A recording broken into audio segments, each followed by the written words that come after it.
Good afternoon, everybody. Thank you very much for inviting me along today. I am James Buller, and I am a white male. I am 45 years old, and I've got brown hair and a beard, and I have the rare genetic visual impairment aniridia, which means that I lack the coloured parts, the irises in my eye, and I lead the aniridia network in the UK. So I'm going to talk a few things today about web pages, about documents, whether they're online or to some extent printed as well. And you can also apply the things that I'm going to talk about today and Andre was talking about as well to things like emails and generally anything that you write and produce. We're going to go through in three main sections: what the content looks like, what the content says, and how it's structured. So first of all, what does the content look like? How should you make it look to make it accessible? So first of all, left-aligned text is liable to be missed by readers, especially those using magnification, where they're only scanning down the left-hand side of the page. To demonstrate this problem, the text that I've just written, some of you might have missed the fact that at the right-hand side there was some additional text, so that's like an example of not making it accessible. That's the pattern with a lot of these slides. They are deliberately non-accessible, some of them, to demonstrate the point. So the next point is, don't use right justified text. Justified text is hard to read for everyone, especially people with dyslexia.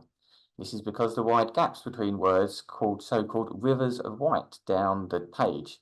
There's also no jagged right-hand edge to guide the eye. And to demonstrate the problem, the paragraph I just read is styled with justified text, and it looks awful and is hard to read. Keep text simple. Italics are hard to read, especially in light fonts. All capitals hides the shape of words, making them hard to read, and is also termed as shouting online.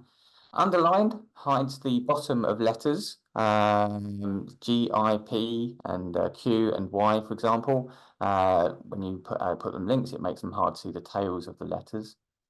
Bold text is okay, but it can be hard to read, particularly if there's a lot of it. It also then starts to lose its impact the more you use it. So these points are especially true for people with visual impairments or dyslexia. Now, again, some of those paragraphs that I just read there are shown in italics, all caps, and with underlines and bold. And I think we can all agree that they are harder to read than the last sentence that's just in plain text there.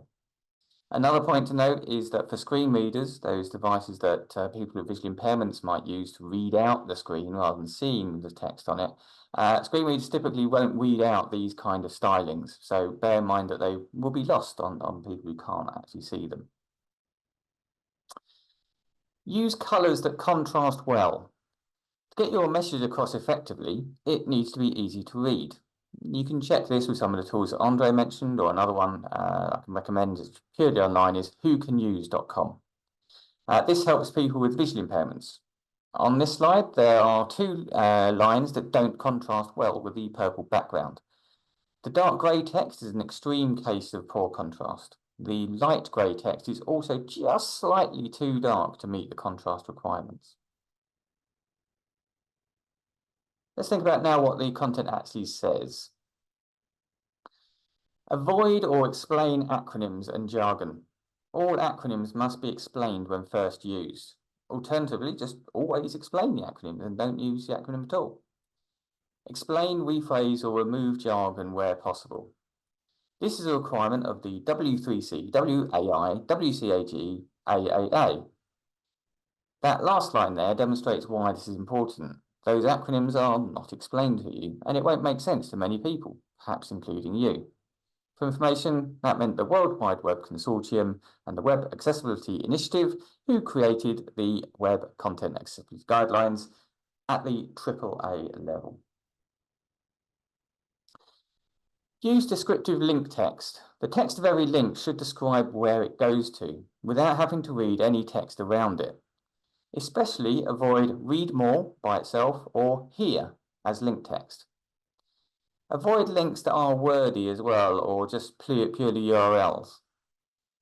This point helps screen reader users who can list the page's links just by themselves out of context and then hear them read out.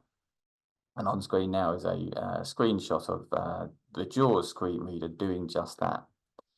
So in what I just read, both read more and hear appear to be links, but there's no indication of where they go to for the user if we actually clicked on them. So use link text actually says where they go.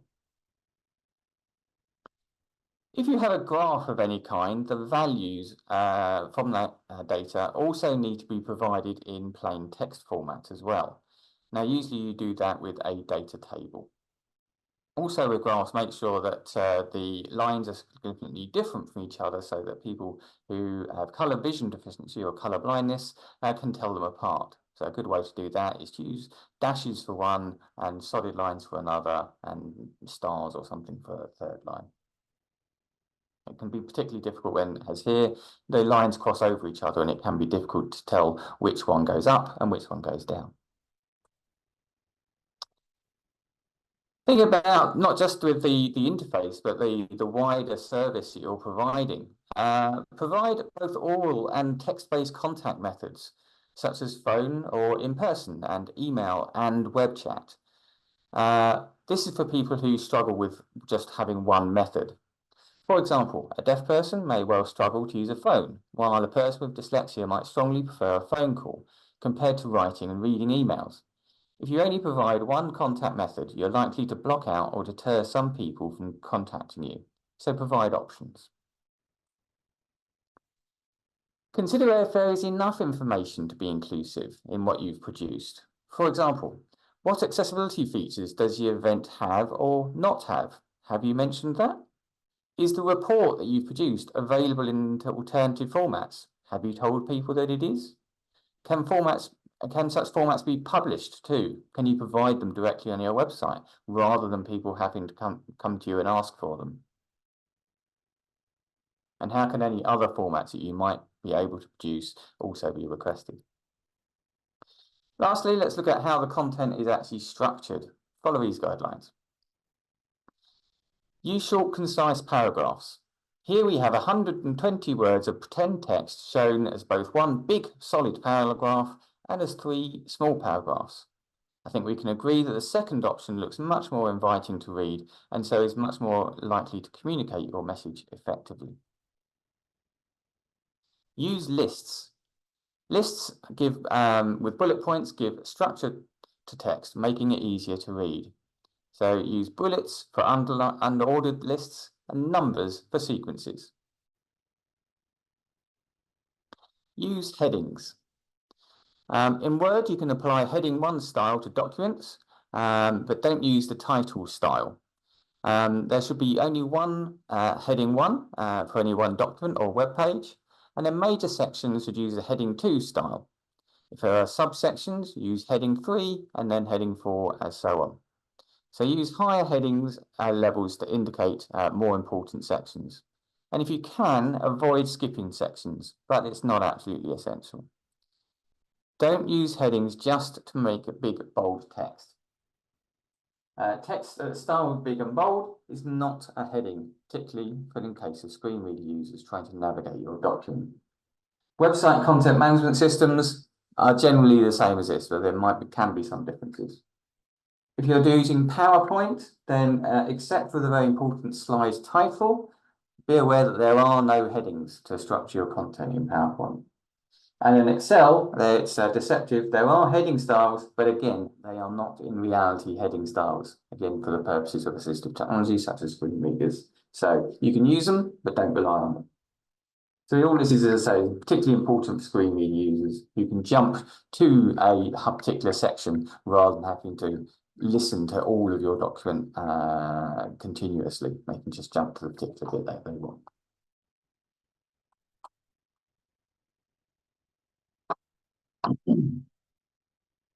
So this is another example of why headings are important.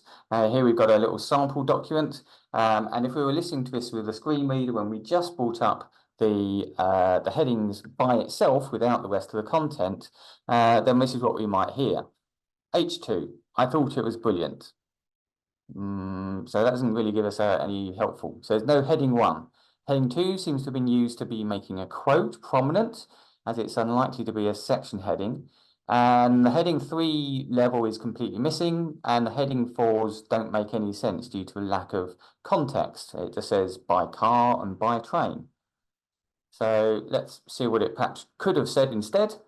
So now we've got on the right a good heading structure for the same page. Now we can tell that the page is about a staff away day, and it contains the agenda and details about the venue, and then within the venue it says how to get there, and then the details of by car and getting to the venue by train. It's a lot clearer now what the structure of this document is, both visually and for a screen reader user as well.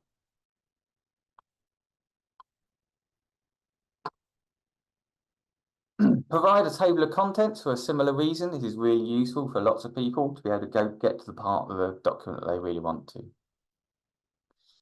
Don't use tables for layout purposes. It can be really tempting to try and put things into columns using a table. Don't do that. It's bad for accessibility. Only use tables for actual table data. Just to finish off then, some other considerations to make things more accessible. As Andre alluded to, do try to use web pages rather than documents if at all possible. Broadly speaking, web pages are more accessible than documents, particularly as I say, if you're going to use things like PowerPoint and stuff like that.